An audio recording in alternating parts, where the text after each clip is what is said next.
have my mic up. Hope you heard all that.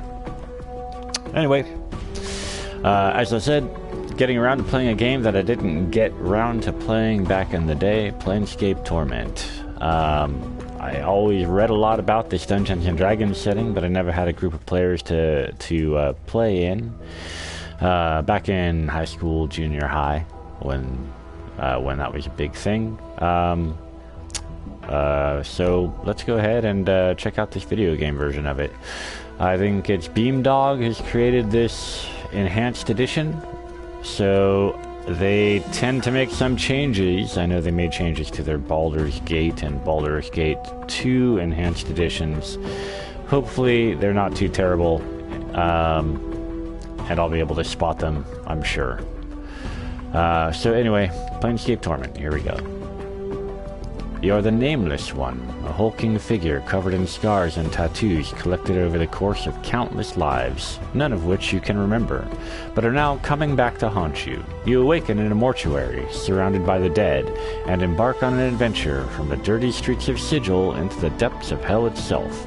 Soon you will discover that some of destinies cannot be escaped, and some memories are greater burdens than even an immortal can bear. Alright.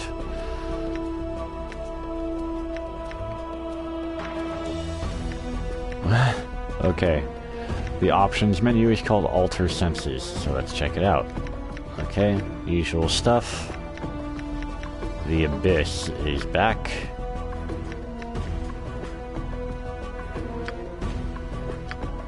Alright, what an entirely pointless thing, but that's okay. New life.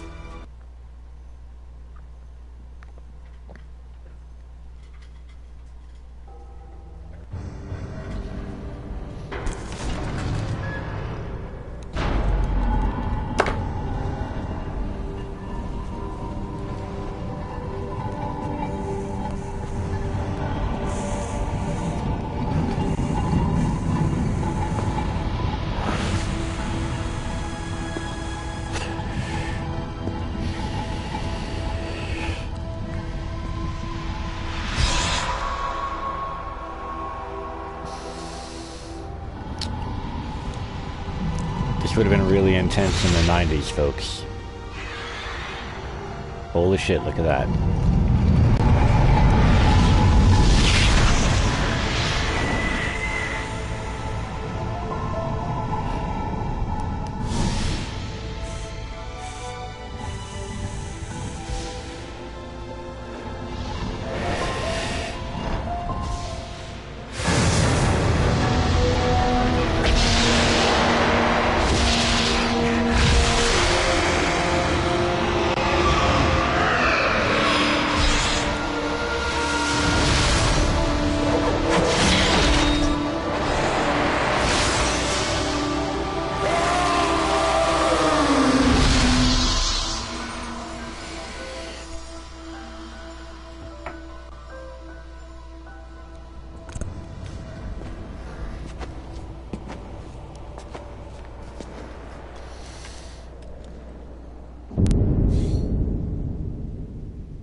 Excellent. Character creation. Woo-wee. Alright, what do I want to be?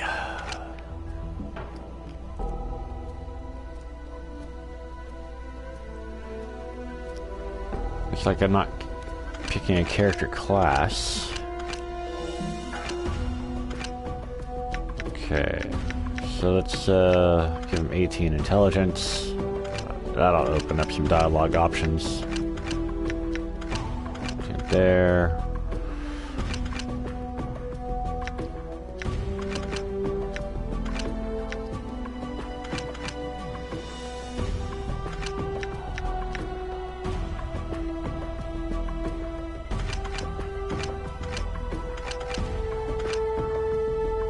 Make him more charismatic.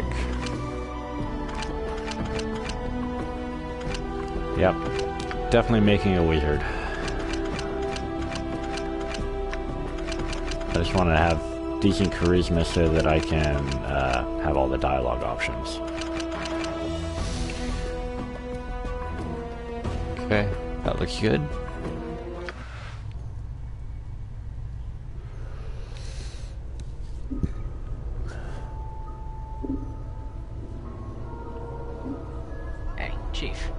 You okay? You playing corpse or you putting the blinds on the dusties? I thought you were a deader for sure. What? Who are you? Who am I? I'm about you. Start. Oh, how about you start? Who are you? I asked you first, Skull. Yeah, and I asked you second. What's your name? You first, Skull. It's the last time I'll ask. Gee, you're tighter than a wet rope. All right, I'll be the nice guy here. Name's Mort. Who are you? I don't know. I can't remember. You can't remember your name. Heh. Well, next time you spend a night in the burg, go easy on it, bub. Name's Mort. I'm trapped in here too. Trapped? Fuck, I'm trapped. Yeah, since you haven't had time to get your legs yet, here's the chant. I've tried all the doors, and this room is locked tighter than a chastity belt. We're locked in... where? What is this place? It's called the Mortuary. It's a big black structure with all the architectural charm of a pregnant spider. The Mortuary... am I dead? Not from where I'm standing. You got scars aplenty, though. Looks like some Burke painted you with a knife. All the more reason to give this place a laugh before whoever carved you up comes back to finish the job. Scars? How bad are they? I mean, is my charisma still at least a 15? I have to know. Well, the carvings on your chest aren't too bad, but ones on your back? More pauses. Say, looks like you got a whole tattoo gallery on your back, Chief. Spells out something. Tattoos on my back? What do they say? Exit only. I know you feel you've been wait.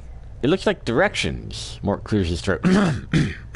Let's see. It starts with, I know you feel like you've been drinking a few kegs of Styx wax, but you need to center yourself. Among your possessions is a journal that'll shed some light on the dark of the matter. Farad can fill you in on the rest of the chant if he's not in the dead book already. Farad? Does it say anything else? Yeah, there's a bit more. More pauses. Let's see. It goes... Don't lose the journal or wind up in Styx again, and whatever you do, do not tell anyone who you are, what happens to you, or who you are, what happens to you, or they'll put you on a quick pilgrimage to the crematorium. Do what I tell you and read the journal, then find Farad. No wonder my back hurts. There's a damn novel written there. As for the journal I'm supposed to have with me, was there one while I was lying here, you know, dead? No, you were stripped to your skins when you arrived here. Besides, looks like you got enough of a journal penned on your body. What about Farad? Do you know him? Nobody I know, but then again, I don't know many people. Still, some Burks got to know where to find Farad, once we get out of here, that is. How do we get out of here? Well, all the doors are locked, so we'll need a key. Chances are one of the walking corpses in here has it. Walking corpses? Yeah, the mortuary keepers use dead bodies as cheap labor. The corpses are dumb as stones, but they're harmless and won't attack unless you attack first. Great. Options, finally. Is there some other way? I don't want to kill them just for a key. Or, so I should attack one of these corpses and loot it for a key. What do you think it's gonna hurt their feelings? They're dead, but if you want a bright side to this, if you kill them, at least they'll have a rest before their keepers raise them up to work again. That's a good point. Alright, I'll take one of them down and get the key. Hi there, Karusmi Roster. How you doing? Okay, well, before you do that, arm yourself first. I think there's a scalpel on one of the shelves around here. Search the shelves in the room. Let's see, note. Search the shelves in the room for a weapon to attack zombies with. When you find one, press R2 and select Inventory. Arm yourself by highlighting the weapon, pressing the cross button, and moving it to a weapon slot. If you wish to examine any items you find, highlight them in the inventory. Press inventory screen and press the square button. Alright, I'll look for one. One last thing. Those corpses are as slow as molasses, but getting punched by one of them is like being kissed by a battering ram. If they start getting an edge on you, remember you can run, and they can't. Use it to keep some distance if you need to recover.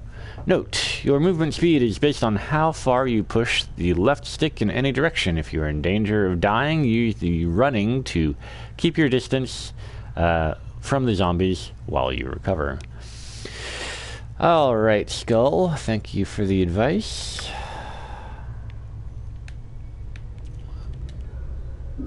Looks like someone, I can't read that, in the middle of dissecting a corpse. Okay, shelves and stuff. Great.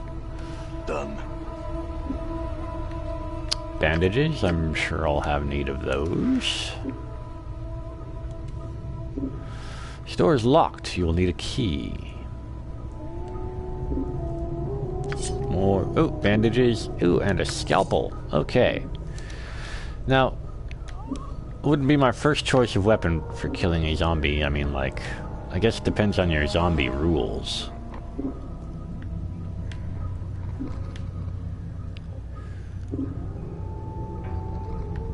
Like, I don't know how many, maybe I can see. What's up? How do I get to the inventory? It told me, but I wasn't paying attention. Okay. Alright, so walking, running. Alright.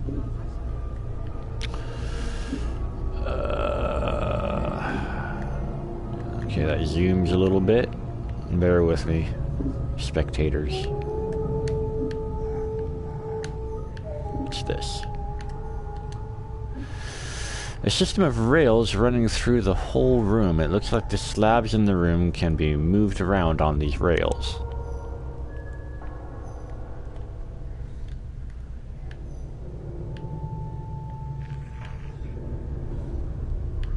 What's this? Okay. Now how do I get to the menu?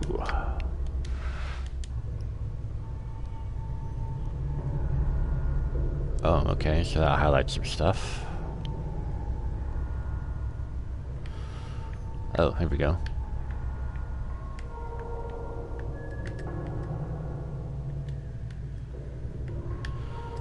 Okay, here we go. Drive mode, tactics mode, area map, action. So, oh, here we go. Menus. Inventory. Okay. I thought I had inventory. What happened to it? Can't let that go. Did it not take the scalpel? All right.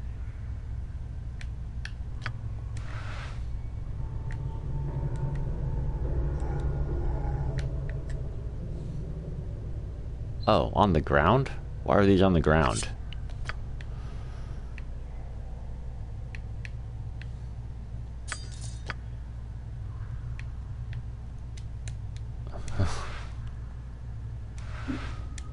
Wait. Okay. What the fuck am I doing?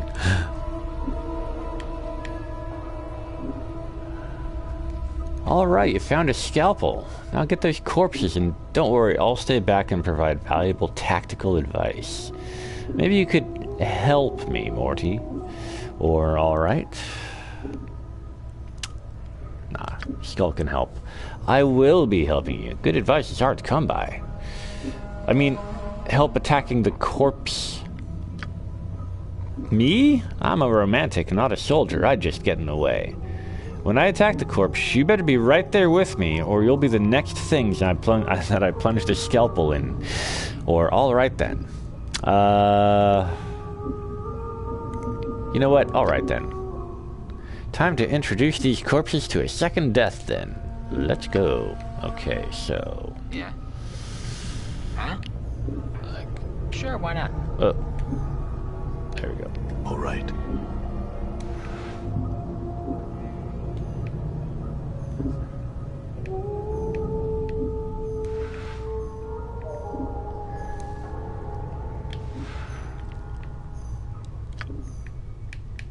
Can't let that go.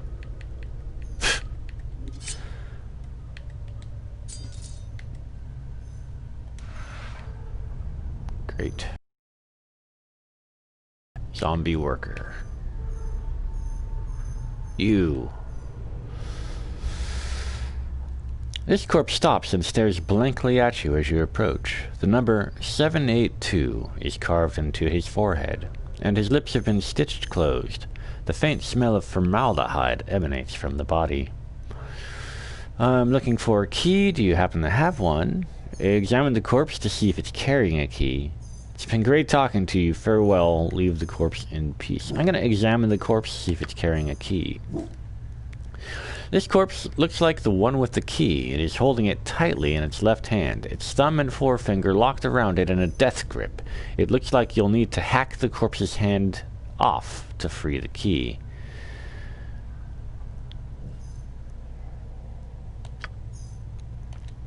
Hold on a second. I'm looking for a key. Do you happen to have one? It was great talking to you. This looks like the lucky petitioner here, Chief. Look, he's got the key in his hand. Okay, yeah. I figured that out already. Alright. There's no non-combat way. Is yellow highlighting it, or is white highlighting? Let's go with white. Oh, I guessed wrong. Yellow is highlighting it.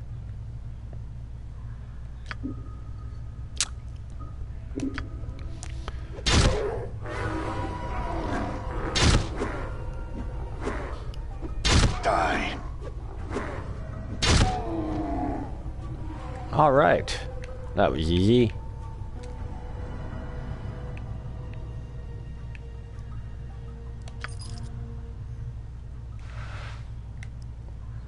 See if these bodies have anything, because you know.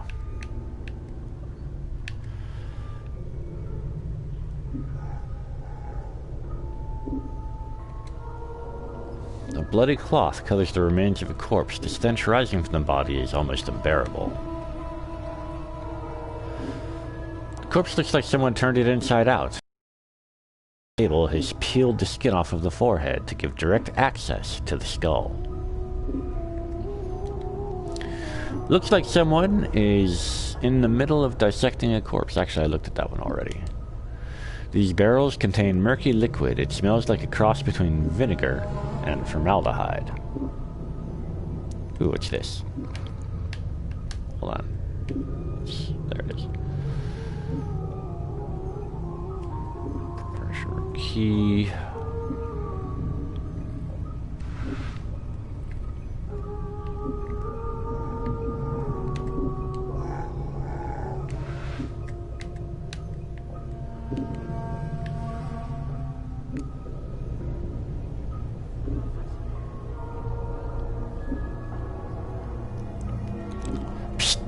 Some advice, Chief. I'd keep it quiet from here on. No need to put any more corpses in the dead book than necessary, especially the femmes. Plus, killing them might draw the caretakers here. I think that's sexist. Equal rights, equal fights. Why do you care about female corpses? What? Are you serious? Look, Chief. These dead chits are the last chance for a couple of hardy bashers like us. We need them to be... we need to be chivalrous. No hacking them up for keys. No lopping their limbs off and things like that. Last chance? What are you talking about? Chief, they're dead. We're dead. See where I'm going? Eh? Eh? No, I don't, actually. Chief... we already got an opening line with these limping ladies. We've all died at least once. We'll have something to talk about. They'll appreciate men with our kind of death experience. Wait, didn't you say before that I'm not dead? Well, alright. You might not be dead, but I am. And from where I'm standing, I wouldn't mind sharing a coffin with some of these fine, sinewy cadavers I see here. Mort starts clicking his teeth, as if in anticipation. Of course, the caretakers would have to part with them first, and that's not likely. Who are these caretakers? But where are all these corpses? But where did all these corpses come from? All right, I'll try to remember that. Who are the caretakers? They call themselves the Dustmen. You can't miss them. They have an obsession with black and rigor mortis of the face. They're all addled bunch of ghoulish death worshippers. They believe everybody should die sooner, better than later. I'm confused. Why do these Dustmen care if I escape? Weren't you listening? I said the Dusties believe everybody's got to die. Sooner, better than later. You think the corpses you've seen are happier in the dead book than out of it? The corpses I've seen, where did they all come from? Before you said something about making sure I didn't kill female corpses. Why? Alright, I'll try to remember that. Corpses I've seen, where did they come from? Death visits the plains every day, Chief. These shamblers are all that's left of the poor sots who sold their bodies to the caretakers after death. Alright, I'll remember that. Look, Chief, it's obvious you're still a little addled after your kiss with death, so I've got 2 bits of advice for you. 1, if you got a question, ask me. Alright? Alright, if I have any questions, I'll ask you. 2nd, if you're half as forgetful as you seem to be, start writing stuff down. Whenever you come across something that might be important, jot it down so you don't forget. If I had the journal that I was supposed to have with me, I'd do that.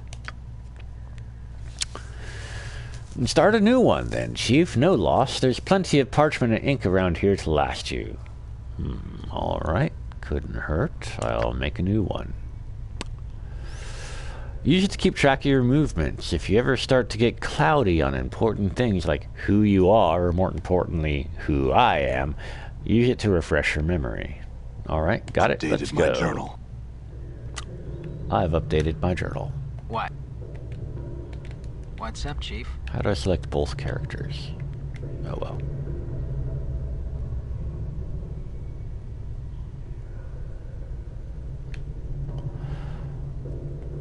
What's the word, Chief? There it is. Okay. Blood stains rust, remains over the surface of this metal slab. It's much larger than most of the other slabs, and it's sitting on a platform that allows it to be rotated.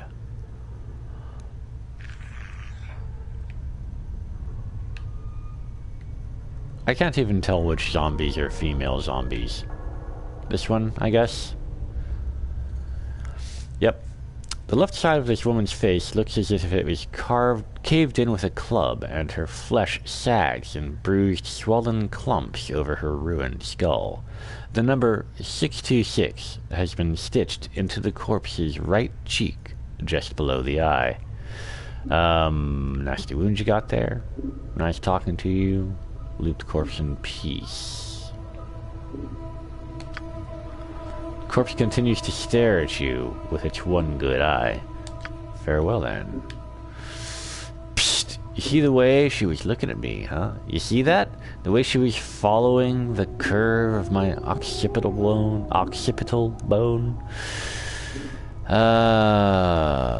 Let's see, you mean that blank-eyed beyond the grave stare? What, are you blind? She was scouting me out. It was shameless the way she wanted me. Wanted you to go away, maybe? I think you're imagining things. I think you and your imagination need to have some time to each other. Time away from each other, sorry. Whatever, Mort, let's go. Let's see. I think you're imagining things. She's a zombie. A corpse. A dead person. You probably didn't even register to her senses. Yeah, whatever. When you've been dead as long as I have, you know the signals. They may be too subtle for you to pick up on, but that's why I'll be spending my nights with some luscious recently dead chit, while you're standing around going, huh? What's going on? Where is my memories? Ugh, whatever, Mort, let's go. Dialogue is pretty good so far. I love a good chatty NPC.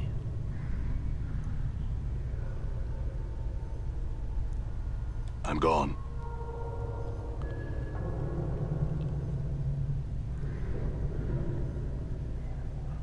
I've heard that people consider this to be a very well-written game, even better written than Baldur's Gate and Baldur's Gate 2.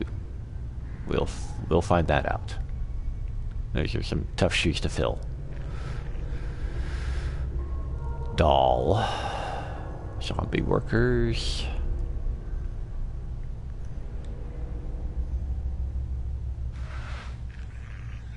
Looking for some stuff. Any stuff. Collectibles. Let's see.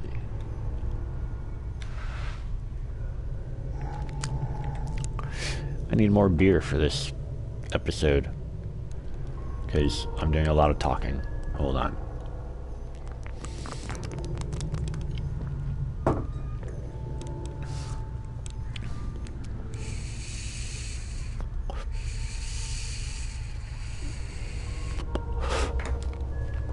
Then, of course, a little more pot. Okay. Let's check out this giant book before I talk to this guy. This book is huge. It must contain thousands of names. Wow. Maybe the dead book is a literal book. This scribe looks very old. His skin is wrinkled and has a slight trace of yellow, like old parchment. Charcoal gray eyes lie within an angular face, and a large white beard flows down the front of his robes like a waterfall. His breathing is ragged and irregular, but even his occasional coughing does not slow the scratching of his quill pen. Greetings, leave the elder scribe in peace. Hello, sir. Oh, Chief. What are you doing? I was going to speak with this scribe. He might know something about how I got here. Looks and rattling your bone box with dusties should be the last thing. Continue. Before Mort can finish his... Oh, that was Mort. Haha, I gotta read that shit.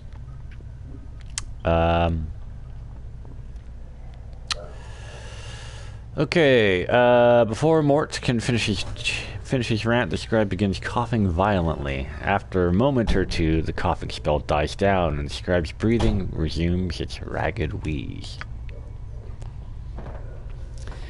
And we especially shouldn't be swapping the chant with such dusties. Come on, let's leave quicker than we give this place the laugh. Oh, God. I suddenly can't read. Maybe I've smoked too much pot today. Come on, let's leave. The quicker we give this place the laugh, the bet... Continue. Before Mort can finish, the scribe's gray eyes flicker to you. The weight of the years hangs heavy upon me, restless one. He places his quill down. But I do not yet count deafness among my ailments. Restless one, do you know me? Know you, I...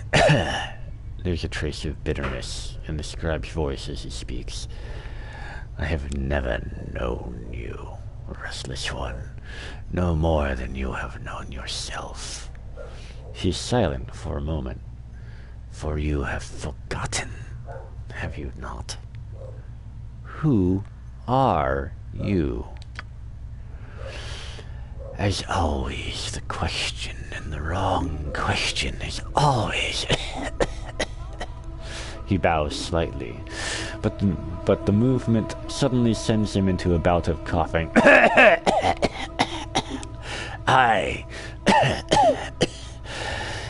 He pauses for a moment to catch his breath. I am Dahl. Perhaps you can answer some questions for me, Dahl, or I don't have time for this. Farewell. Perhaps you can answer some questions for me, Dahl. Updated my journal. Very well. What did you wish to know? Okay. Options. What is this place? How did I get here? Can you tell me how to get out of here?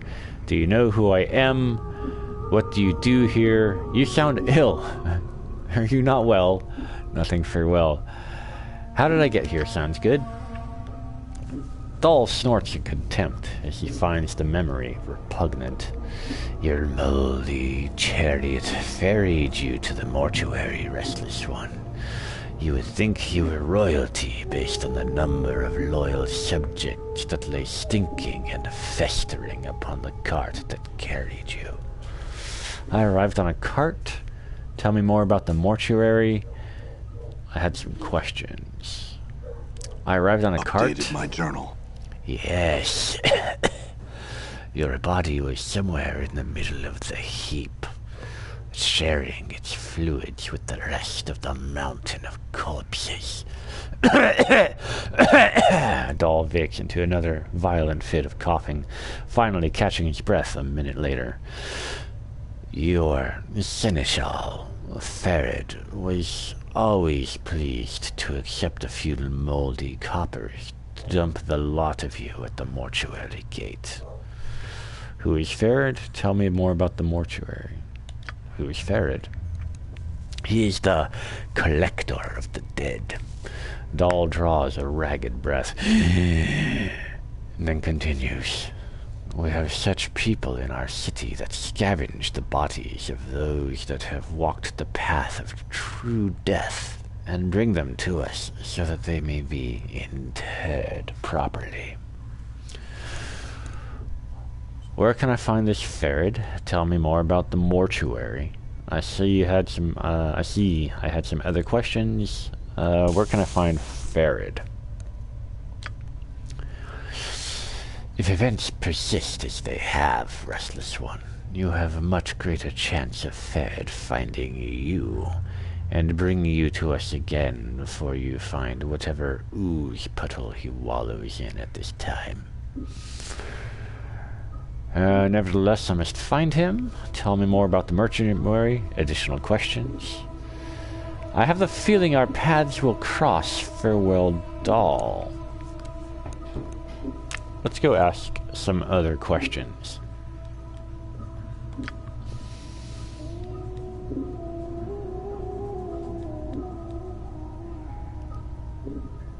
Do you know who I am? Updated my journal.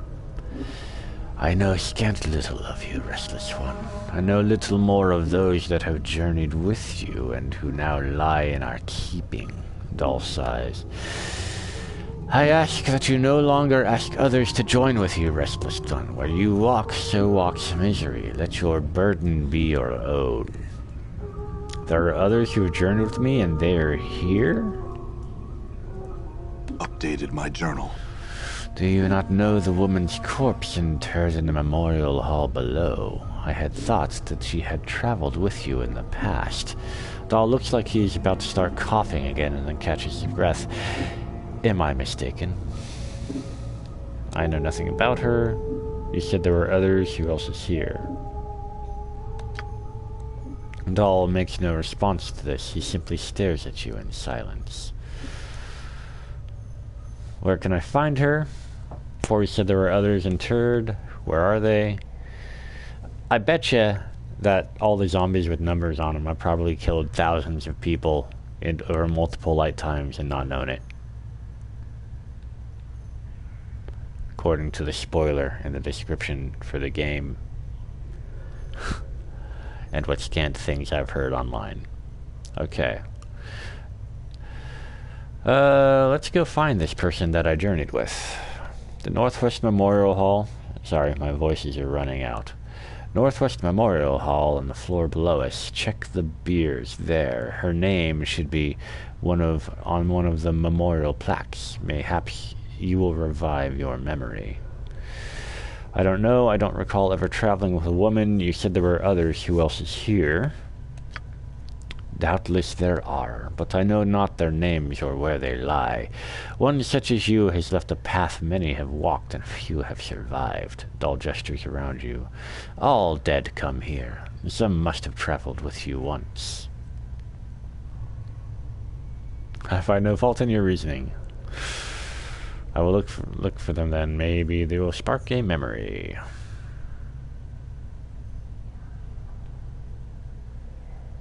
See if there are any other questions I wanted to get answered.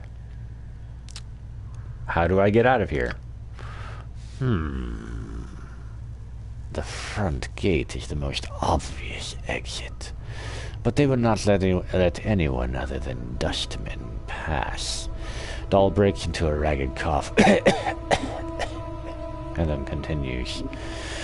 One of the guards by the front gate has a key to it, but it is unlikely he will open it for you unless you are extremely persuasive. I see. I had some other questions. Farewell then, Doll. Farewell to Doll. Let's look at some stuff. Barrels contain murky liquid, okay. Another door. This gate is sealed shut. No way of opening it.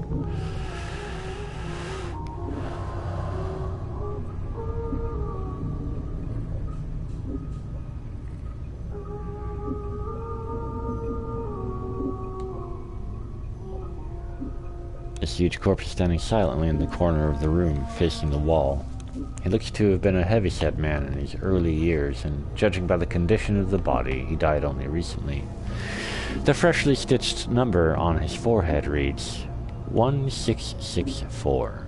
This corpse looks like it is serving as a librarian, for it is carrying a huge stack of books in its arms. Examine the books. The books appear to be old mortuary ledgers, none of them of any particular interest.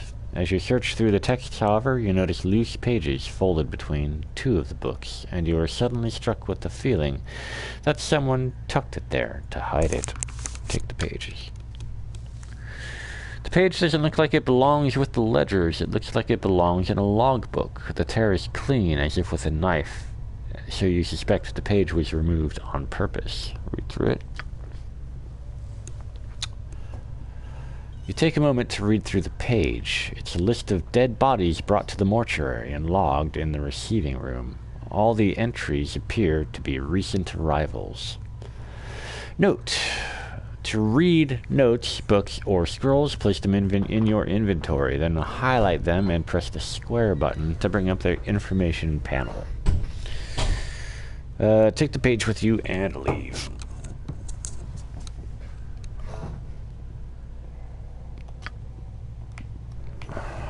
Okay, let's check it out.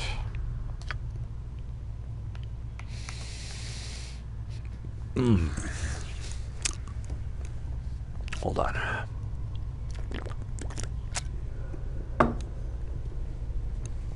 Yeah, day drinking. Okay. This ragged page looks like it was cut neatly out of a book. It is written in a tight, crabbed script. 16537. Fifth night. Drunk. Chest wound. Cause of death, mauling. Abishai. Collector, pox. 3 commons paid, no possessions. 16538. Fifth night. Desiccated corpse. Cause of death, indeterminable. Age of shell prevents identification. Collector, Farid. 3 commons paid, no possessions. Okay, so Farid's gotten that guy. 16539. Fifth night. Scarred shell. Cause of death, indeterminable. Scars do not appear to be cause of death. Shock Trauma. Collector Ferret, 3 commons paid. Possessions logged. Fist Irons, 13 commons. Middle table, receiving room. Alright, that sounds like that might have been me. I'm gonna go and get my Fist Irons back. 5th night. Desiccated corpse number 2. Cause of death indeterminable. Age of shell prevents identification. Collector Ferret, 3 commons paid. Possessions logged. Knife marks evident from dissection, but the dissection was not thorough enough. Copper earring found lodged in abdomen. Earring has been locked in the southeast preparation room. Have an initiate from the 3rd circle examine it. It has strange markings, like those on contracted worker number 79. Holy shit. I have a feeling all of these numbers are going to be important. I bet number 79 is somebody. Did Ferret bring her in? Yes, Ferret brought her in. 16541, 5th night. Skeleton. Cause of death indeterminable. Age of shell prevents identification. Collector Ferret, 3 commons paid. No possessions. Stripped. Knife marks evidence from dissection.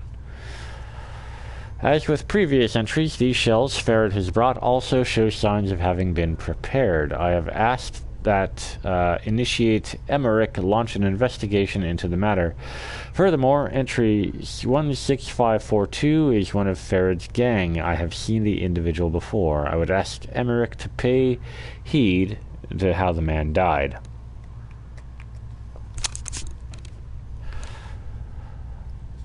(16542) 5th night. Tiefling male. Cause of death, slash marks, discoloration of wounds are consistent with grave rot, ghoul claws. Collector Ferret, 3 commons paid. No possessions. Stripped, knife marks evident from dissection. Neat.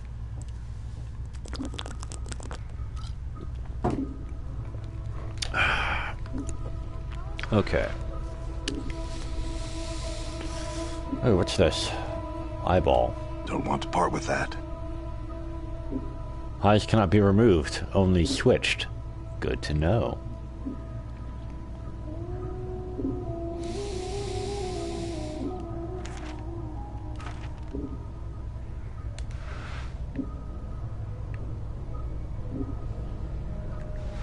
See if there's a map.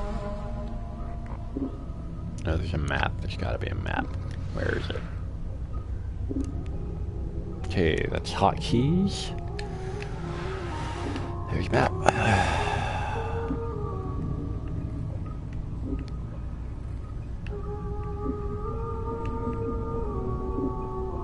Okay, so I should collect all this stuff from the preparation rooms.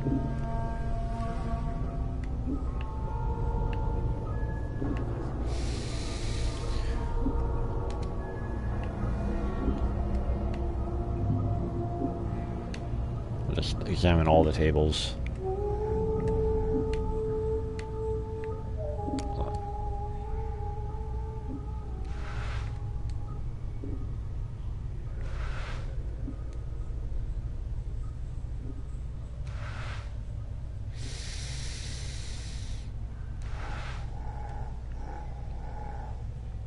Ah, the musical sound of zombies.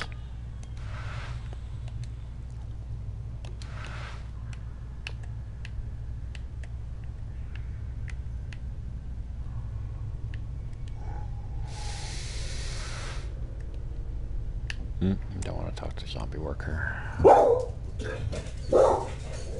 Guest appearance from Lucy the dog, folks. Lucy the dog. Guest appearance. Let's see.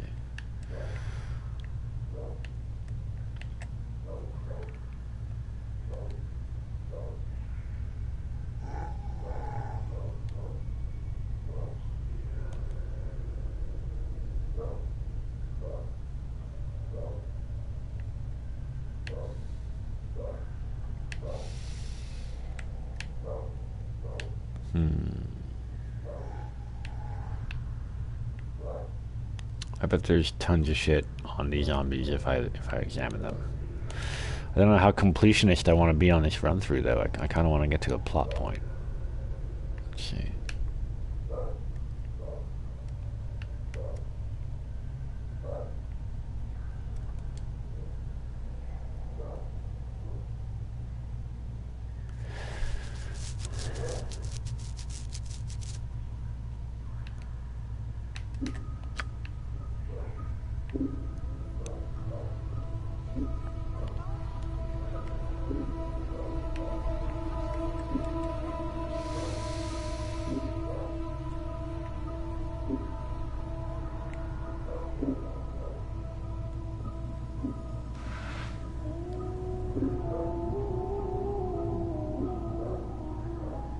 Someone inserted a tube in this corpse's leg. The tube is attached to a strange clicking machine next to the slab. Jar of embalming fluid. Sure. Oh, it's a stairway. I don't want to go up yet.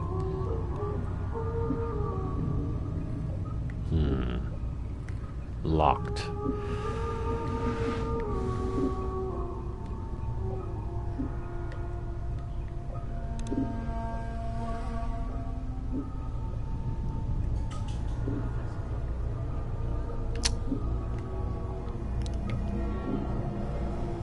Okay.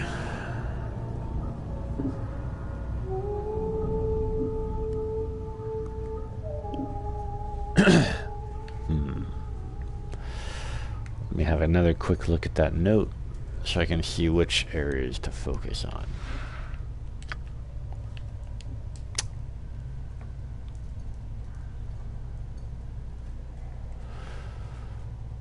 Fist irons, 13 commons, middle table receiving room.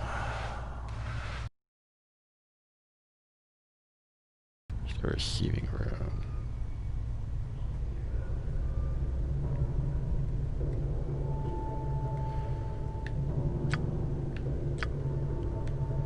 Cool, okay, receiving room.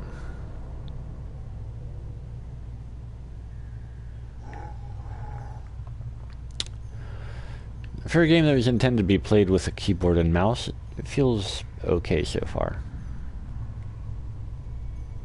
Is this the receiving room? Yeah, there they are.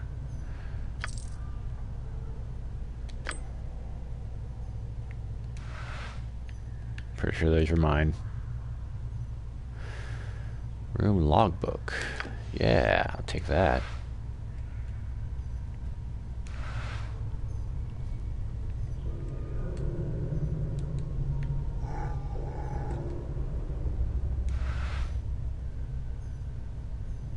Okay, let's check out that logbook. Map.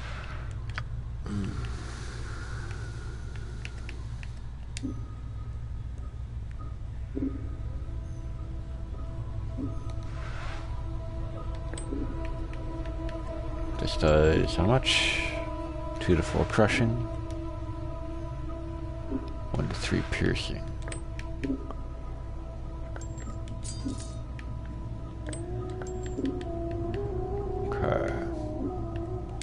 Jar of embalming fluid.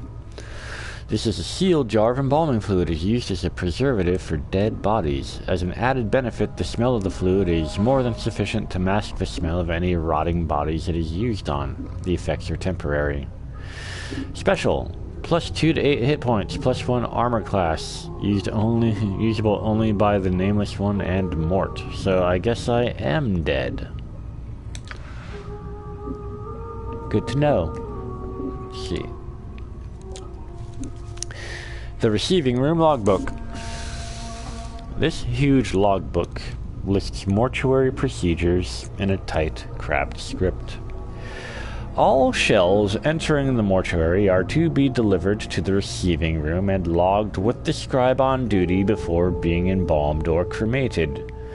The records are to be checked to determine if the shell is one of the contracted, and if so, do not prepare the shell. Move the shell to one of the preparation rooms. Contact the scribe on duty and notify him that a contracted shell is to be raised. Be certain that a shell is thoroughly stripped of its possessions before being sent to the preparation room. The contracted workers are intended for simple manual labor and do not have the capacity to search and strip a shell. The faction is not responsible for any possessions lost or items stolen by collectors who have brought the shells to the mortuary. The shell's possessions are to be stored in the receiving room until an initiate can be sent to claim them. Please catalog all possessions in the logbook. Following this list is thousands of entries of bodies that have been sent to the receiving rooms. As you flip through the rest of the book, however, you notice the last page has been cut out. Okay, so it's probably this page.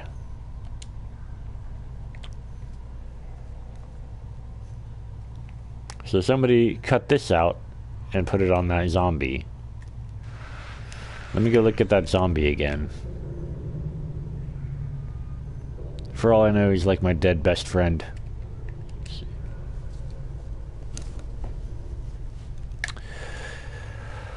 Oh, let's see. 1664.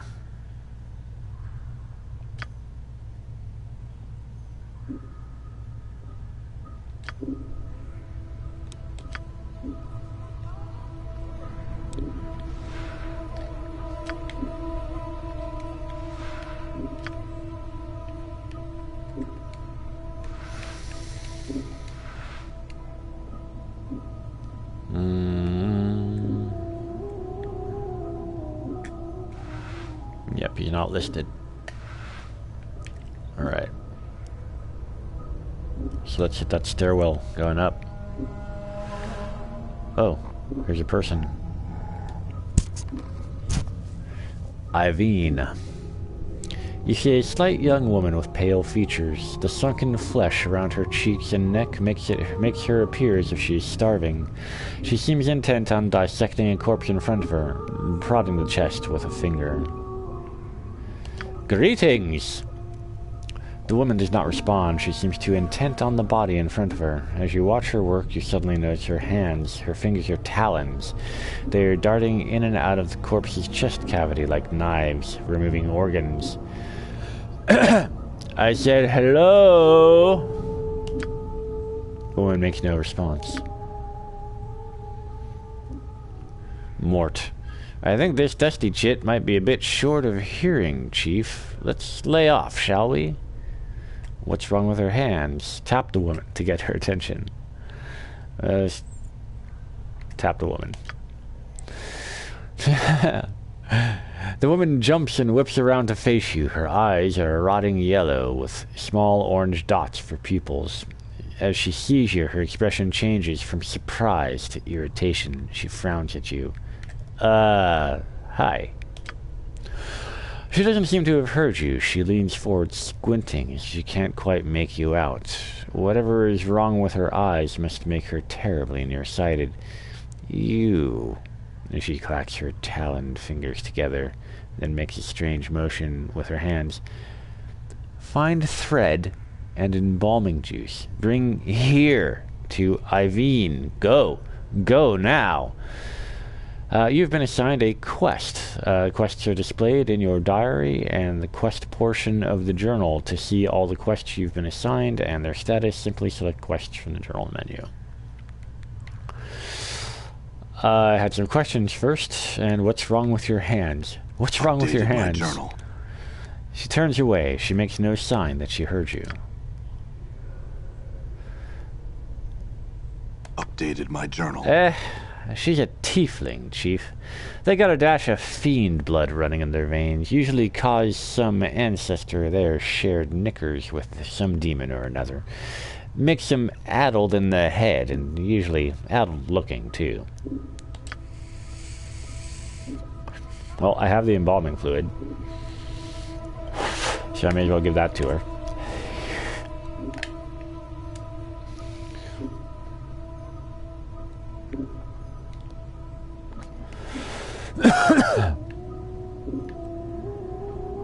So what else did I need? I guess I need to get both these things at once. So, inventory, journal. Embalming fluid and a needle. A needle.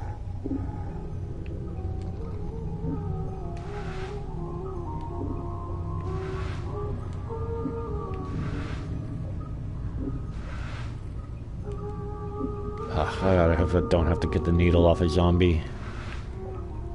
That will be annoying.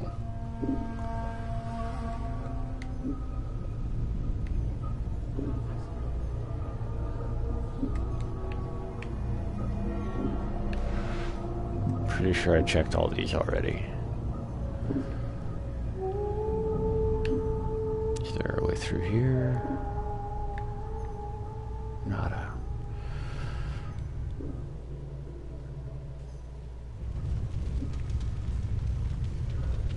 All right. Charcoal charm. This piece of charcoal is charred bone fragment of some creature, perhaps the finger bone or a talon. Various symbols have been scratched onto its surface. The scratchings are so faint you almost miss them. This charcoal charm temporarily protects the user against flames and extreme heat. To use the charcoal charm, the charred bone is snapped and both halves are ground into a powder. Then the charcoal dust is rubbed over the heart of the user. Plus 50% fire resistance, plus 50% or 25% resistance to magical fire. Cool. It's mine now. It's all my stuff. Mine. I bet the needle's on the bottom floor. I should probably go back down. Check all the containers on the bottom floor.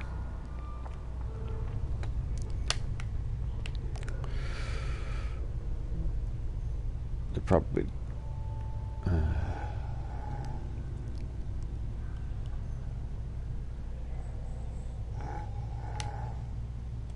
I'm gone.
Alright, so those are all locked.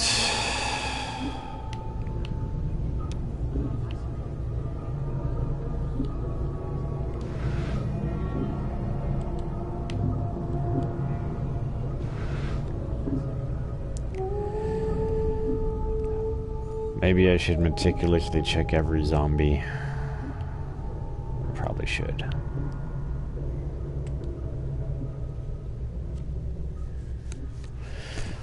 This corpse's head lolls back and forth on its shoulders. Judging from the angle of the neck, it looks like this man may have been hanged. The number 825 has been painted on the side of his head. Seen anything interesting? Great talking to you. Leave zombie in peace. Shambling corpse looks like it's been dead for several years. The skin along the forehead is peeled back, revealing chalk-white skull. Someone has chiseled the number 569 into the exposed bone.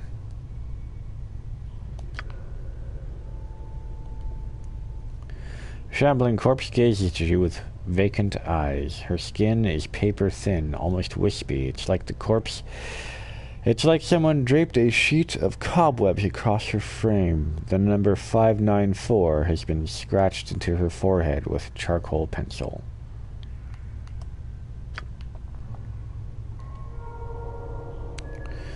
The left side of the woman's head. Oh, I've talked to her already. Corpse piece. This corpse is lumbering along a triangular path. Once it reaches one of the corners of the triangle, it pauses, then turns and staggers towards the next one. It has 965 tattooed on the side of its skull. As you approach, it halts and stares at you. Heh. Looks like someone forgot to tell this sod to stop walking the rule of threes. What do you mean? This corpse don't have much left in the attic, so they can't do more than one task at a time. When they're told to do something, they'll keep doing it until someone tells them to stop. This poor sod probably finished some task and then forgot to tell him. Who gives their commands? You said something about the rule of threes. What do you mean by that, Skull? Updated my journal. Well, the rule of threes is one of those laws about the planes, about things tending to happen 3 times. Or everything's composed of 3 parts, or there's always 3 choices, and so on and so forth. You don't sound like you hold much faith in it. It's a load of wash, if you ask me. If you look for a number, any number, and try to attach some meaning to it, you're going to find plenty of coincidences. I see. Before you said someone put this corpse on a task and forgot to tell him to stop. Who gives the corpses tasks? I understood. I wanted to examine the zombie a bit more.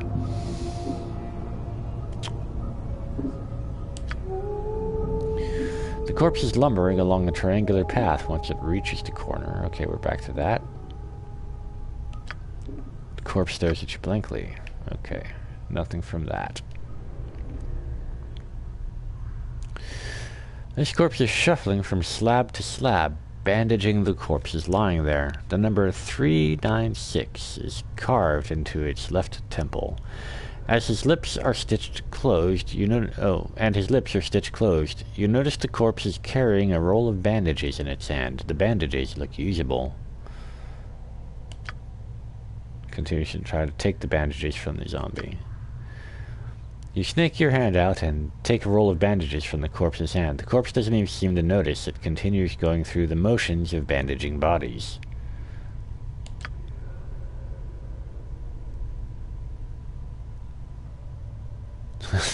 Sorry about taking those bandages from you. I just need them more than the bodies here. The corpse continues to stare at you.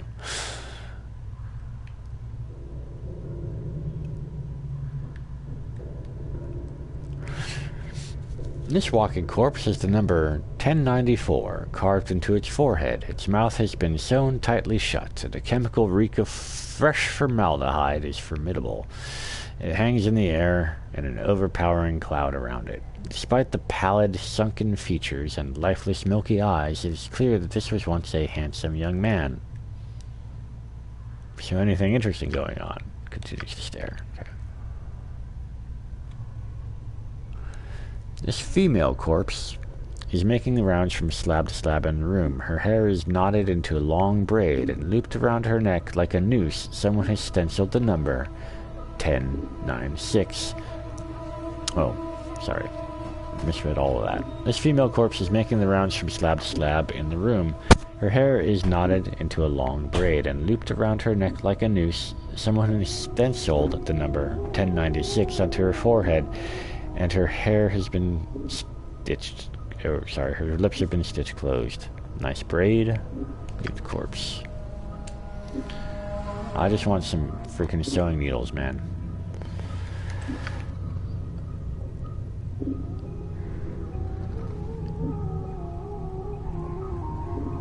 I mean, I wake from the dead and given a task. Fetch some freaking sewing needles.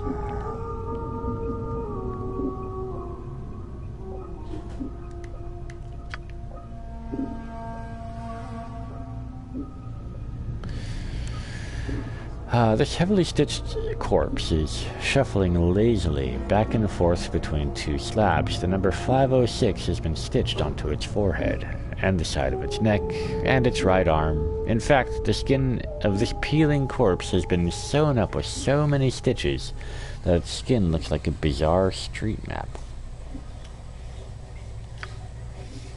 The stitches encircle the corpse, running from its arms, across its chest, and up its neck, and into the damp mass of white hair. As you follow the crossroads of stitches, you notice that someone has jammed a needle into the corpse's forehead. The needle is attached to a thread, stitching up the side of the skull. You could probably unravel it if you had something to cut the thread. Well, I've got a scalpel, so I'm going to cut the stitches with my scalpel and then pull the needle. Yay, I got it. You slice the thread neatly with your scalpel and then pluck the needle and pull the stitches out. As you do, the skin covering the forehead peels back to reveal the corpse's chalk-white skull, where, to your surprise, the number 78 has been chiseled.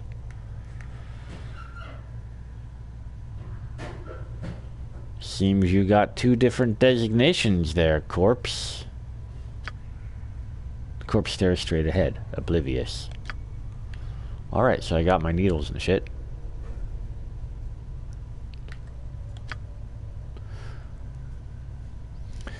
She turns and sees you frowns, dumb zombies.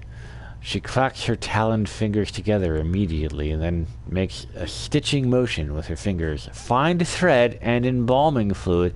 Bring here to Iveen. Go! Go! Go! Give her the thread and embalming fluid. Updated my journal.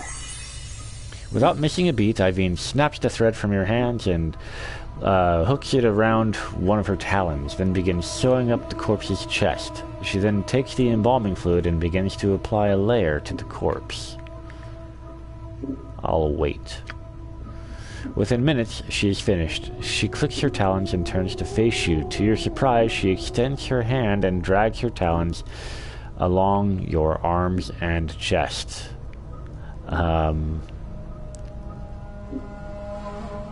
I can say, it's not that I'm not flattered, but I can keep playing zombie, and I can push her away. I'm gonna keep playing zombie and see what happens. Looks like you have a new friend, Chief. You need some time together, or I'm gonna keep playing zombie. As she traces your arms and chest, you suddenly notice she seems to be examining your scars.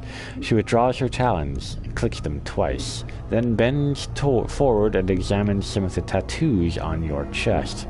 Who write on you? Hivers do that? No respect for zombies. Zombies, not paintings. She sniffs, then pokes one of your scars. This one bad shape, many scars, no preserves. Her talons suddenly hook into the thread you brought her, and lightning-like, she jabs another talon into the skin of one of your scars. It feels barely more than a pinprick, but it looks like she's about to start stitching you up. I'm gonna let her work. Updated my journal.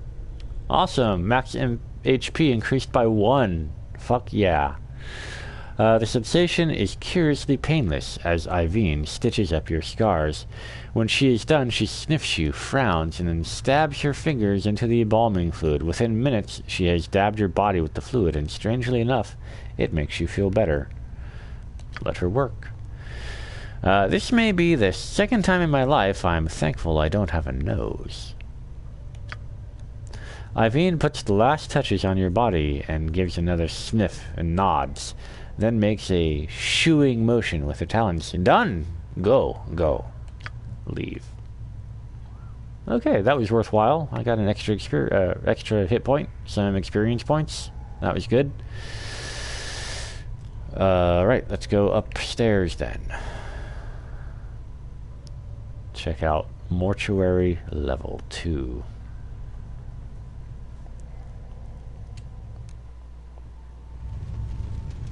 Oh, 3rd floor. What floor was I on? I don't even know. Okay. Got some skeletons. What? The dustman regards you with a stony gaze. Are you lost? Yes. Yes, I am. I will summon a guard to direct you. Hold on a moment. Snap his neck before he can call out. Leave quickly or wait. You're not fast enough, and the dustman dodges as you lunge for him. Taking a step back, he claps his hands together sharply 3 times. In response, a great iron bell starts trolling through the mortuary. All right, then. Shh. Die. All right.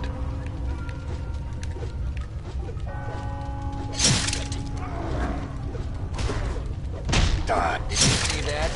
Did you see that?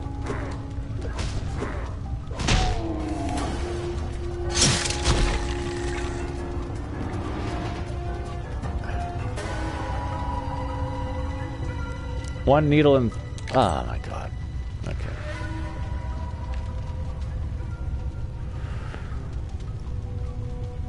Bandages. Container's locked. Clot charm. Mortuary task list. Someone who's been a serious task in Reading can scrap a parchment.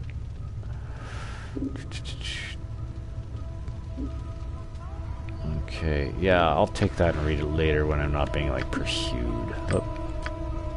What is this? Dustman Embalming Charm Lesser.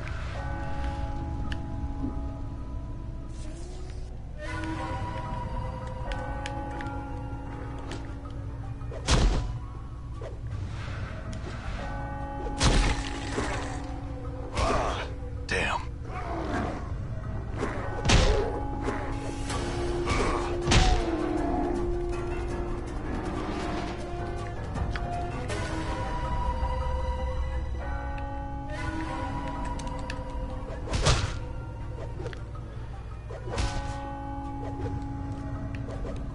This went south, I think.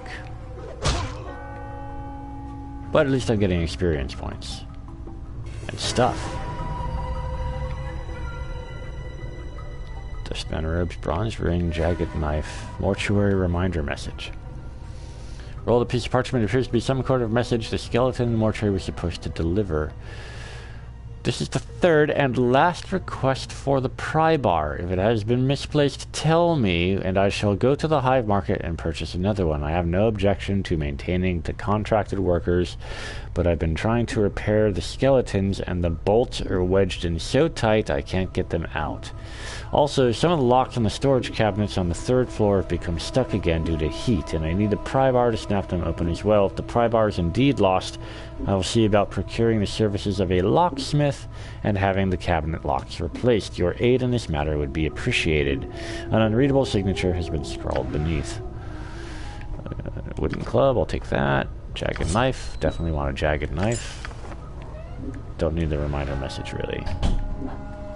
Oh, here we go. Another copy of the same message, okay.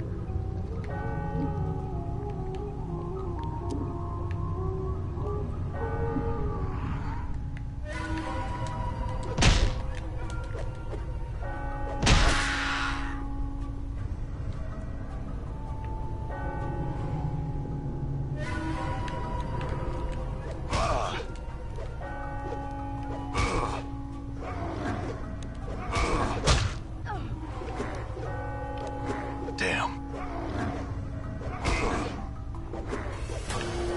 I'm hurt.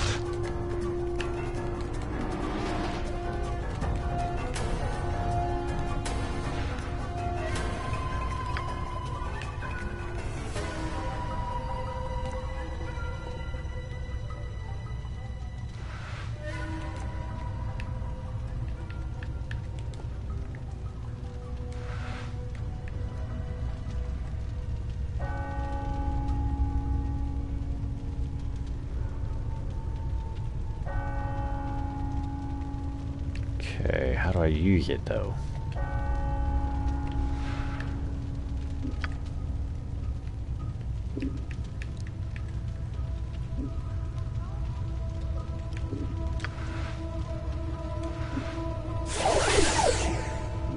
Okay, I gotta figure out... Oh, there's probably a hotkey. Yeah, there's hotkeys. Quick slots. That's how I do it. Okay. Done.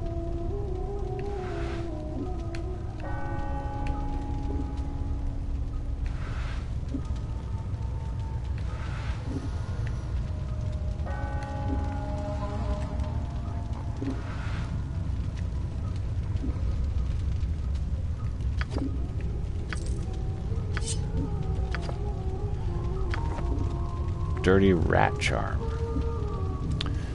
This cranium rat tail charm is particularly filthy and smells faintly of vomit. The tail is stiff like a wire and it can be bent into different shapes. It would almost make a great lockpick, except it's too thick.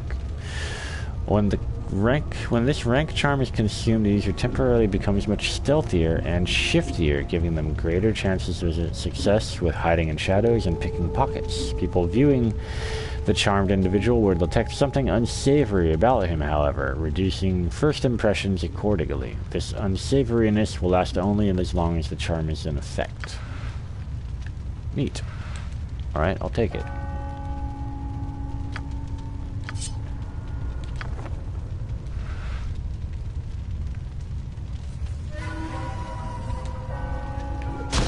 Fuck, where's Mort?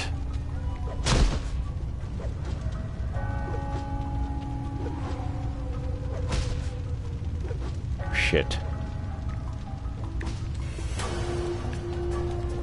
What's up? Good is done. Did you see that?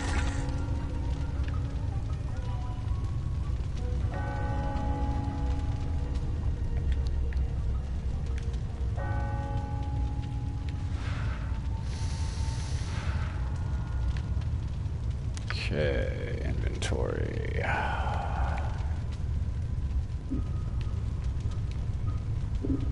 1d3 slashing, 1d3 piercing, 2d4 crushing,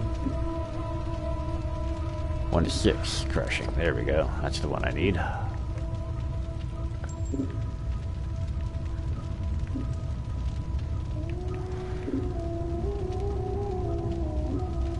Usable only by thieves. I'm not a thief, so I cannot use that.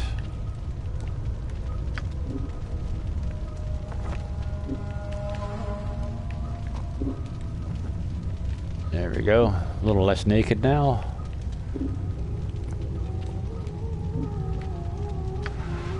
Use a bandage.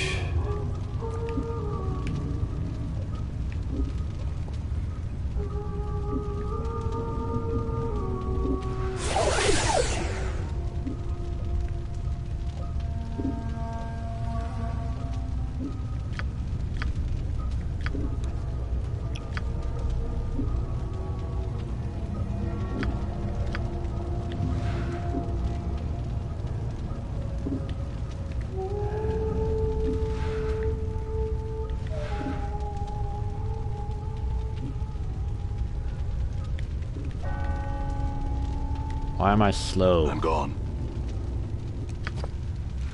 Am I carrying too much stuff? I think I'm carrying too much stuff. Okay.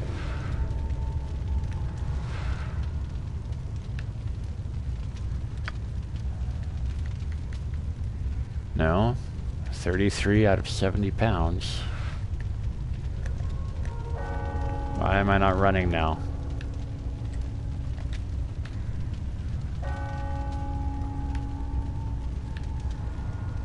What happened?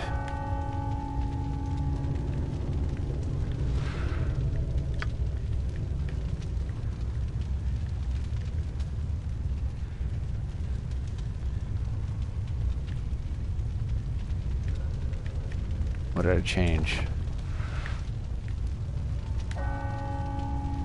Oh, what?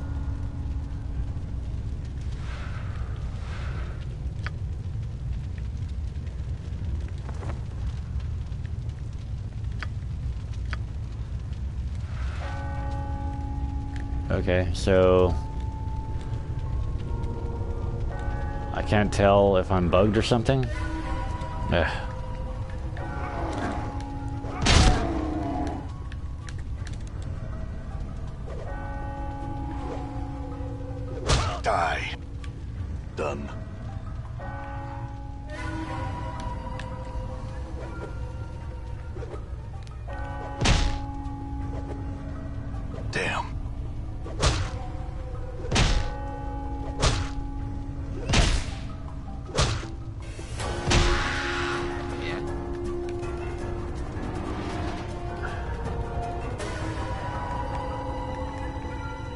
Sure, why not? I must have done something, because I can't move now, and I can't unequip this. See, unequipped, right? Oh wait, there we go. Maybe that's why. Yep. All right, so I can't walk in robe. Wait, I can't run in robes. I can't run in a robe. That can't be right. Let's try that again. Okay, robe. Yep. I have to walk in a robe. And it does make me do this neat little pose though, so that's cool. But, yeah. I'm gonna go ahead and pass on the Dustman robes.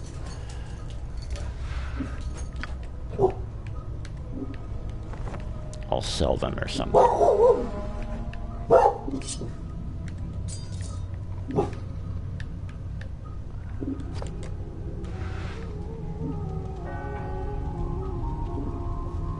What?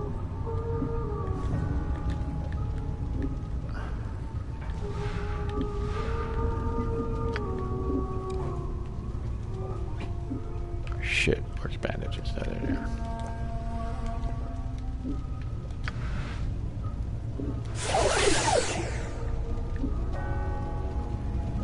I'm gone.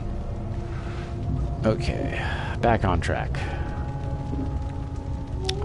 The air roaring from the mouth of this immense furnace is incredibly hot. Walking even a few steps past the archway would certainly cause your hair and flesh to burst into flame.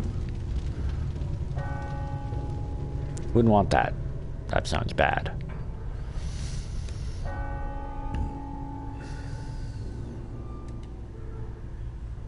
Mortuary Sanctum Key. Why, that sounds handy.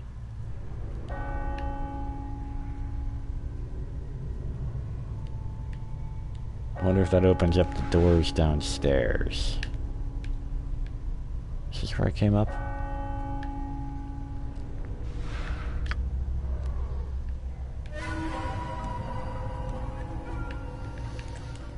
Damn. You see that?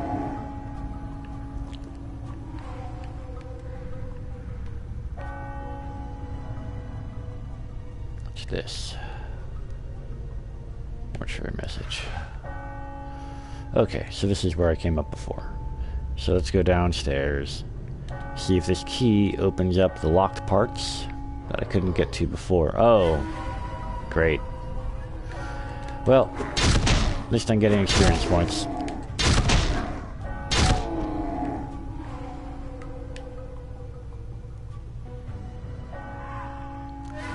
All right. What's up, Chief? Sure, why not? You see that?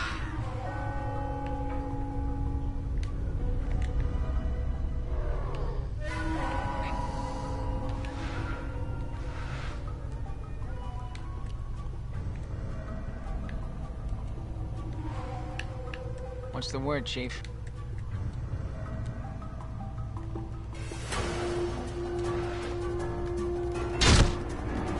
Die.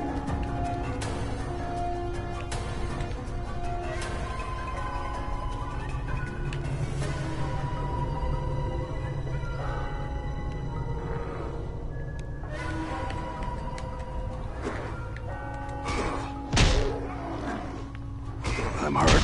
Ah, shit.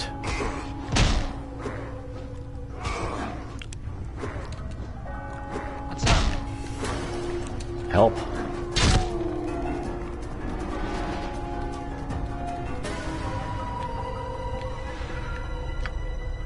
This just seems to regenerate health periodically, so it's because I'm a horrible undead creature.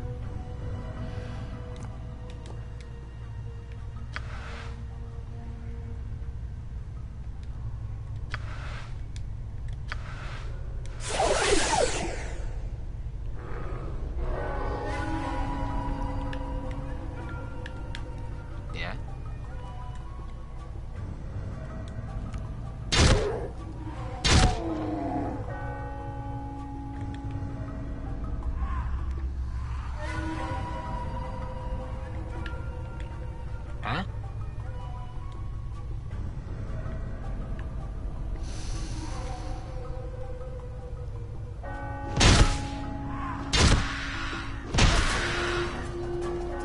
teamwork.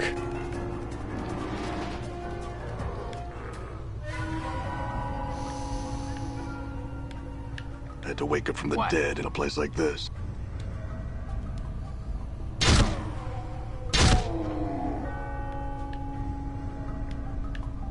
I must be hallucinating all this.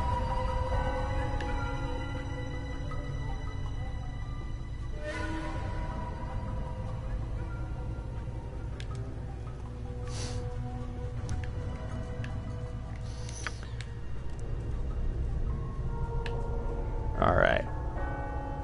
So that was locked. Nope. Didn't work on that.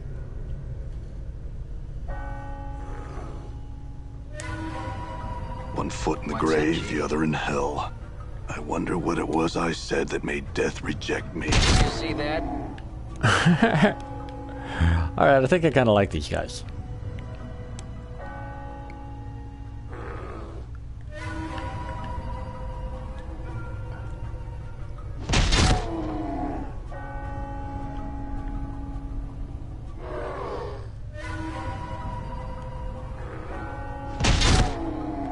What's the word, Chief?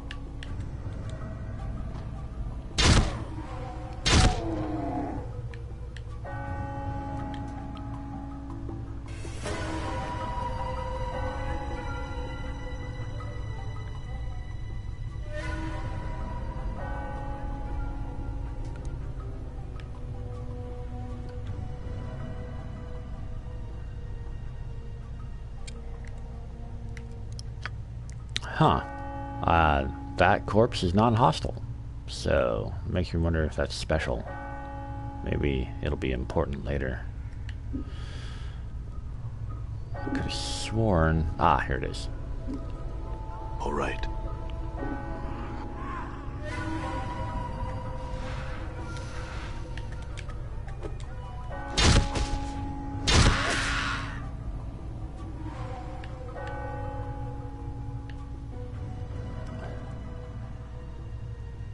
Cleaning rags.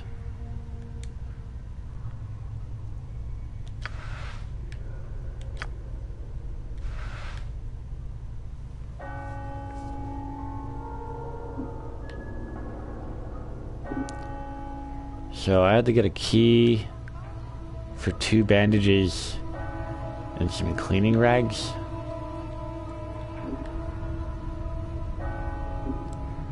Looks like...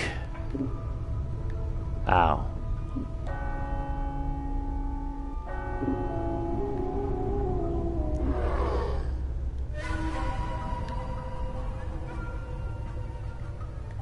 What's up?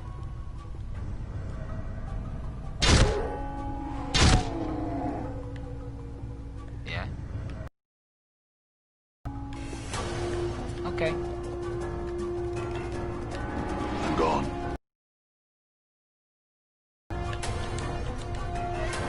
Die.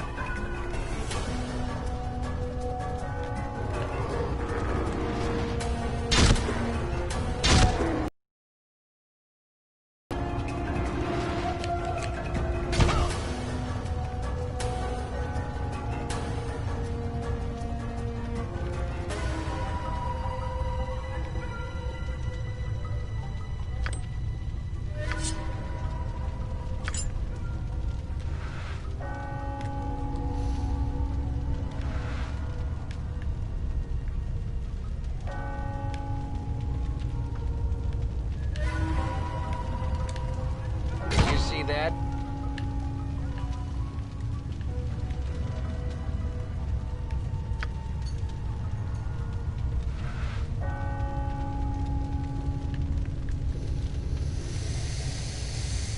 I don't need so many jagged knives. Don't need all these ragged robes. You only need 1 club.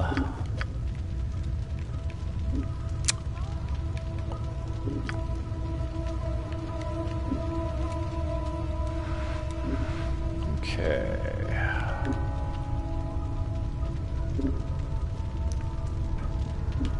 I'm gone.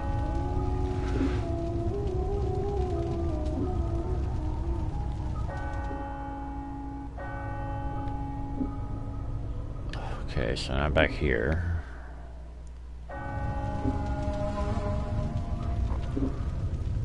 I'm gone. Didn't I kill you already?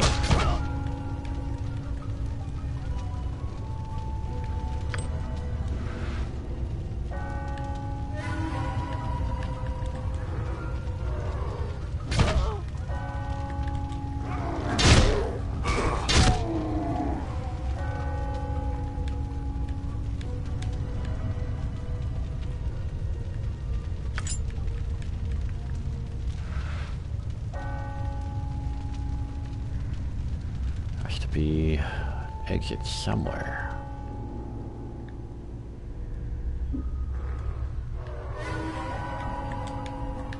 Clearly these things are respawning. Die.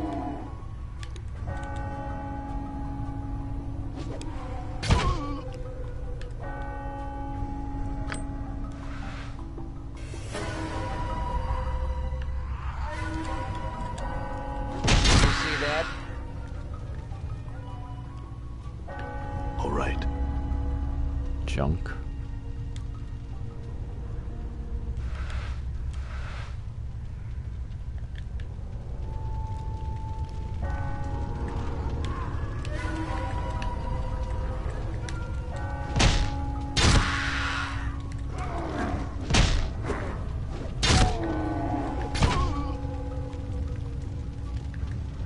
All right.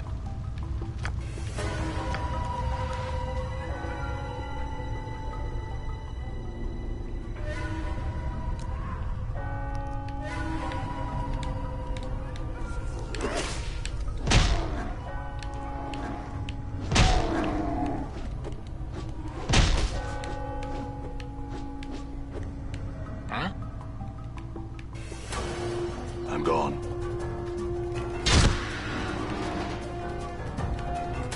What?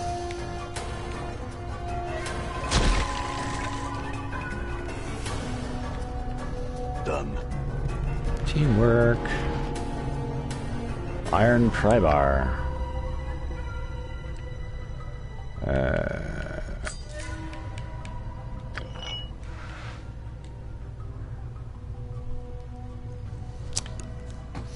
A note written on a scrap of dry parchment. Contact the necromancer responsible for raising contractual worker 42. I know he's examined the skeleton before, but I am certain the initial raising of the body was warped. The worker still responds to commands, but when it has completed a task, it resumes pacing in the same circular pattern as it did before. Dahl recently informed me that Worker 42 exhibited the same walking pattern when it was a zombie decades ago. There may be a soul echo in the marrow of the skeleton, or the skeleton's age may have caused the magic animating him to decay. One of the initiates suggests it may be following an order issued by a higher-ranking dustman in the past, but I have found no record of such an order. Whatever the reason for its behavior, the matter is to be resolved and the worker replaced. Poor Dustman, he's gonna lose his job. Let's see. Please tell me there's an exit here or something. How do I get out of this place?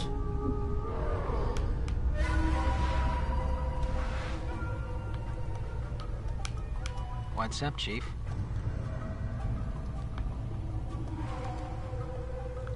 Did you see that? App. North storage, crematorium, stairs to second level.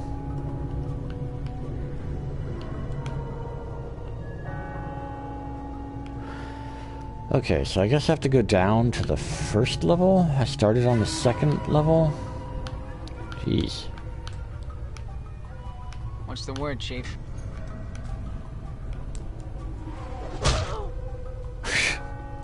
That was pathetic.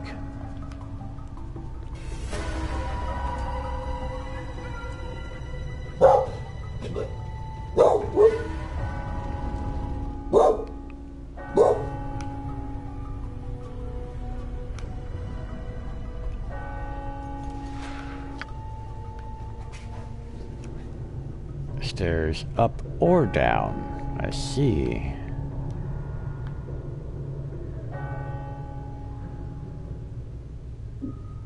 Where? Up up here somewhere?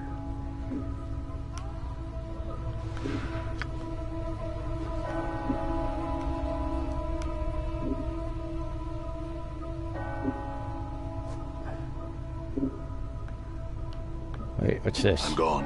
Aha! Stairs down.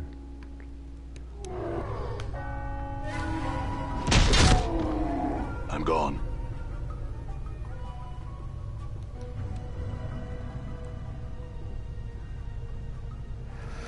This worn, leather-bound tome lists diagrams and charts detailing several minor wards and enchantments. There are numerous drawings of skeletons, bones, and the manner in which they may be preserved over time. Of particular interest is the section regarding guardians. Apparently, the dustmen animate corpses of fallen giants to serve as guardians for the mortuary. To make them even deadlier, armoring enchantments are woven into their breastplates to help shield them from attacks. The book is much too complex for you to absorb all at once, but it looks as if you could refer to it for certain sections when the need arises. I will take that after dropping another Dustman robe.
Well, this looks ominous. The music's changed. Ah, shit. Ghost. Oh, this must be... You see a strikingly beautiful ghost from before you. Oh, a ghost form before you.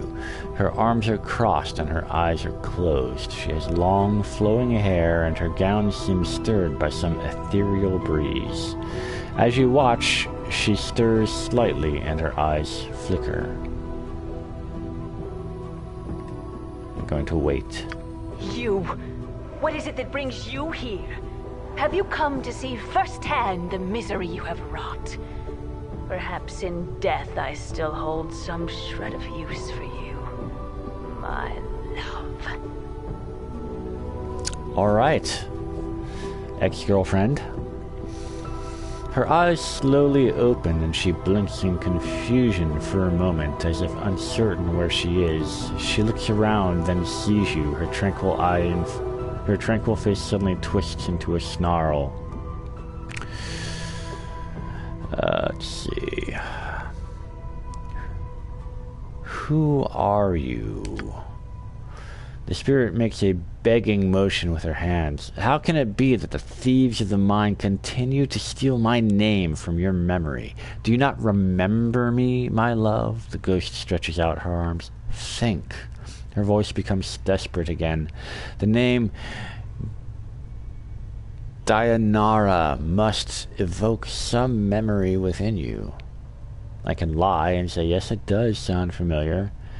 I think I feel the stirrings of memory. Tell me more. Perhaps her words shall chase the shadows from my mind, Dayanara.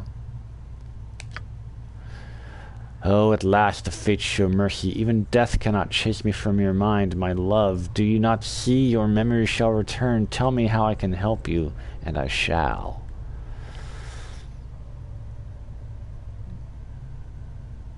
Let's see. Do you know who I am? You are one blessed and cursed, my love, and you are one who is never far from my thoughts and heart. Blessed and cursed, what do you mean? The nature of your curse should be apparent, my love. Look at you. She points at you. Death rejects you. Your memories have abandoned you. You do not pause and wonder why. I'm still trying to get my bearings, actually. What else can you tell me about myself? I had some other questions. Memories aside, and assuming death has rejected me, why is that a curse? I'm still trying to get my bearings, actually. What else can you tell me about myself? I know that you once claimed you loved me, and you would love me until death claimed us both. I believed that, never knowing the truth of who you were, what you were, and what am I? I cannot. She suddenly freezes, and she speaks slowly, carefully, as if her voice frightens her. The truth is that you are one who dies many deaths. These deaths have given the knowing of all things mortal, and in your hand lies the spark of life and death. Those that die near you carry a trace of themselves that you can bring forth. As Dayanara speaks the words, a crawling sensation wells up in the back of your skull. You suddenly feel compelled to look at your hand. As you lift it up and look at it, you see the blood coursing sluggishly through your arm, pouring into your muscles, and in turn giving strength to your bones. What? Updated my journal. And you know Dayanara is right. You suddenly remember how to coax the dimmest spark of life from your body and bring it forth. The thought both horrifies you and intrigues you. Note, you have remembered how to raise others from the dead. To access this ability, select the Special Abilities button in the quick menu. You can only use this on party members that have died in your presence. It will not work on anyone who does not travel with you, and it will not work on party members you remove from the party while they are dead. I had other questions. What is it you wish to know? Who are you? Can you tell me who I am? Can you tell me where I am? Where are you? Why are you here with me? Why you are here with me, my love? As in the times when life was something both of us shared, now it is the eternal boundary that separates us.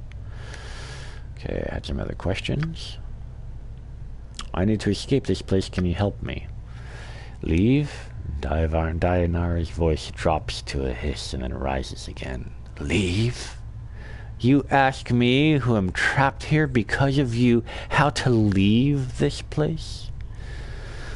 Yes, I need to escape. Do you know a way out? I apologize for my request. I did not mean to offend. Please, I had some other questions.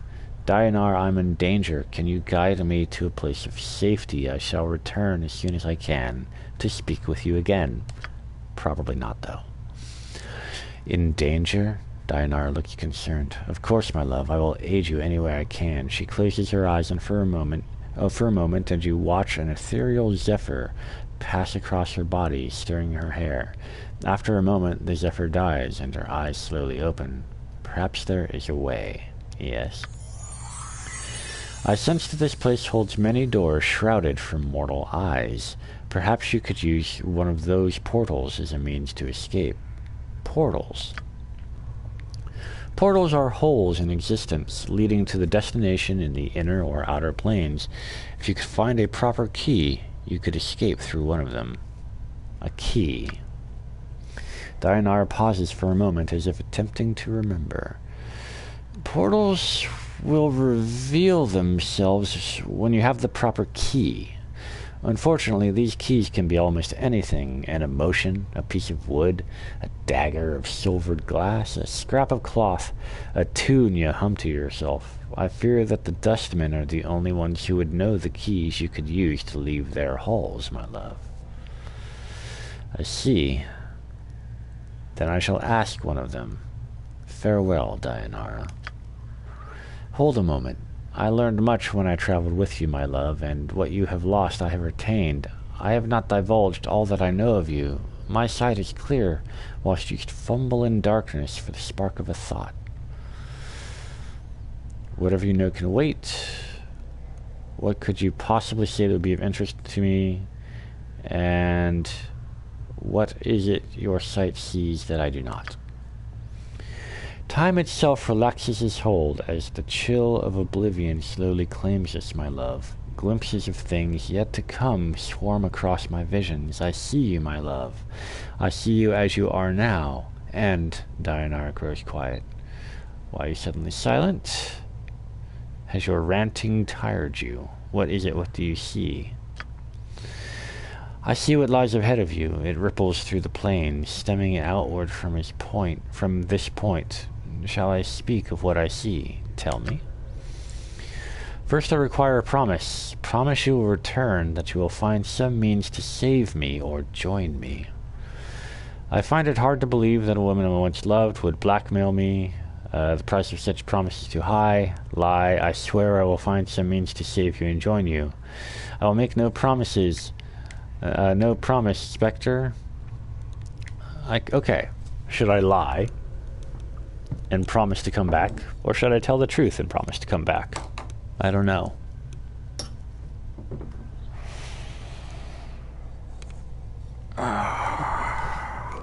Let me think on this.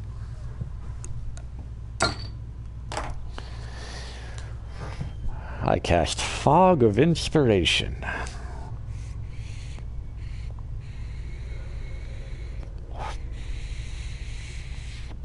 Am I a good guy or a bad guy? You know what? I play bad guys a lot, so I'm going to be a good guy this time. This is what my eyes see, my love. Unfettered by the shackles of time. You shall meet enemies 3, but none more dangerous than yourself in your full glory. They are shades of evil, of good, and of neutrality, given life and twisted by the laws of the planes. You shall come to a prison built of regrets and sorrow, where the shadows themselves have gone mad. There you will be asked to make a terrible sacrifice, my love. For the matter to be laid to rest, you must destroy that which keeps you alive and be immortal no longer. I know that you must die while you still can. The circle must come to a close, my love. You were not meant for this life. You must find that which was taken from you and travel beyond, into the lands of the dead. Die while I still can. Updated my journal. I do not doubt your ability to rise from the dead. I do believe that every incarnation weakens your thoughts and memories. You claim to have lost your memory. Perhaps it is a side effect of countless deaths. If so, what more will you lose in successive deaths? If you lose your mind, you will not even know enough to realize you cannot die. You shall truly be doomed. Countless deaths? How long has this been going on? I do not truly know, except that it has gone on long enough. See if I have any other questions. Who am I? How to escape? Repeat the vision. Nothing for now. I shall wait for you in death's halls, my love.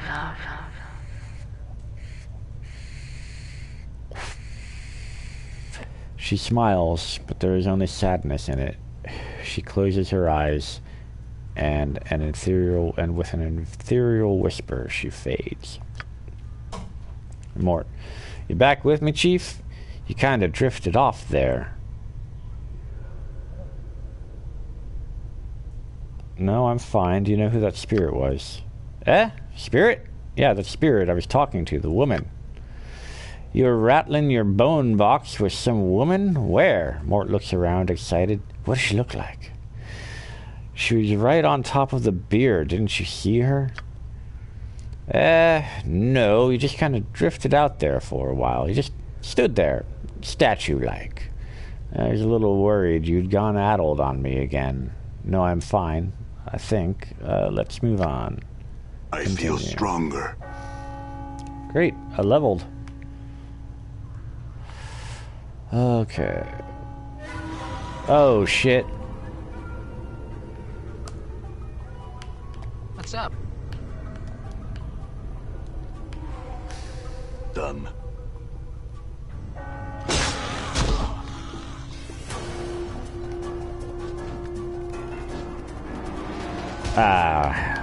Talk about beating a dead horse.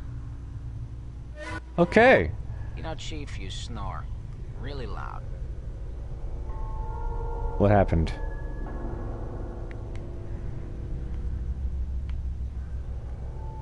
Do I still have my stuff? Okay, cool. So, I guess I just respawn on the slab.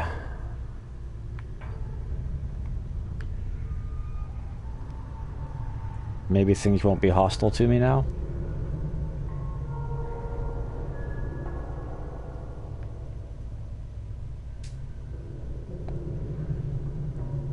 I mean, looks pretty dead in here.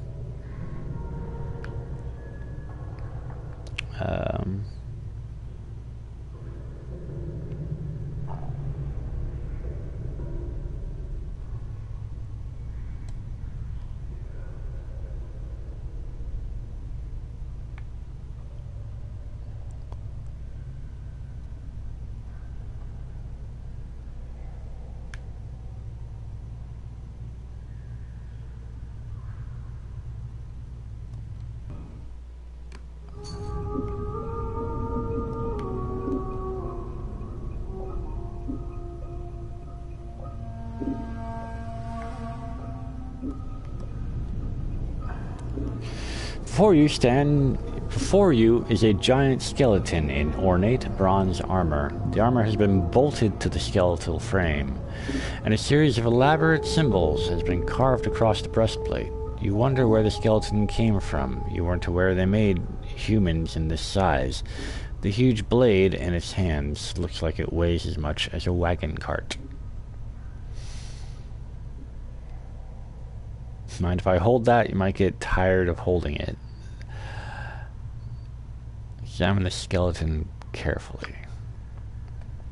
The skeleton's intricate bronze armor is riveted onto its rib cage and the shoulder blades with a series of iron bolts.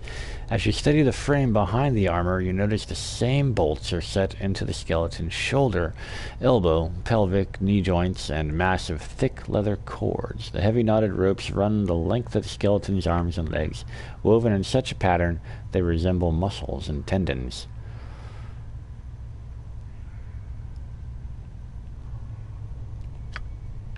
Okay, I don't want to tangle with him right now. Let's look around.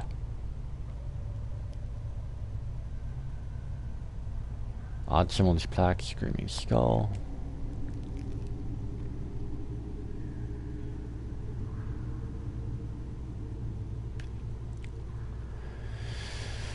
See a stern-looking man in black robes. He's glaring at you suspiciously. You! State your business. Let's see. You seem to have gotten turned around in these halls. Are there any guides you can direct visitors? The dustman frowns. He seems skeptical. There are guides that can direct you in the antechamber. Do not wander the mortuary unescorted. Thank you for your assistance. I'll speak to a guide.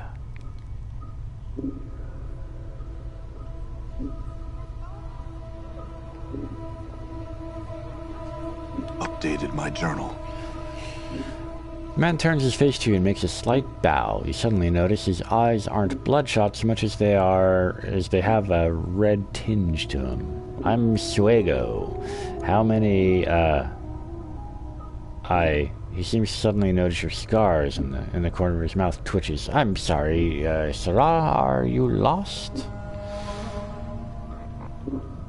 Yes.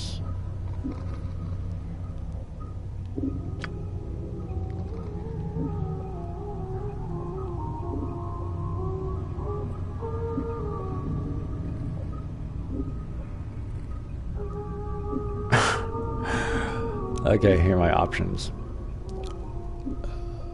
I was here for internment earlier, paying my respects, ready to leave, but I seem to have gotten turned around. It's not your concern. I woke in one of the slabs, here to see someone.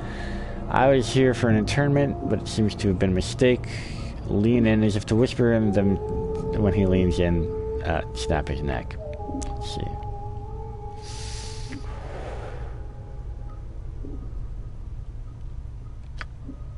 Suego nods and the corner of his mouth twitches. Why, of course, these halls can be confusing to visitors. No harm done, but you're not permitted here in the mortuary after 9 bells. Let me open the front gate for you. Thank you.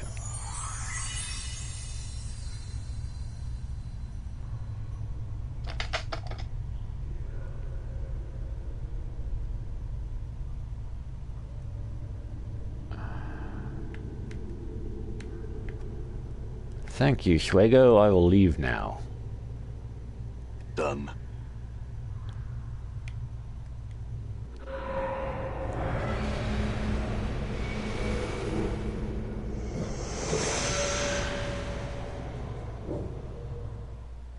Huh.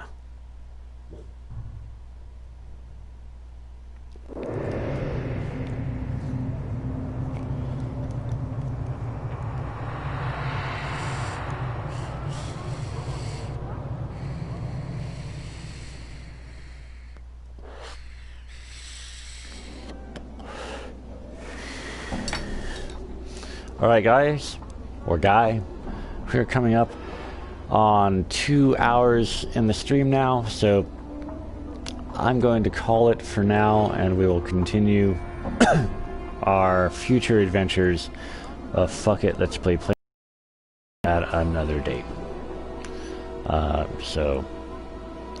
This is Rusty, signing off.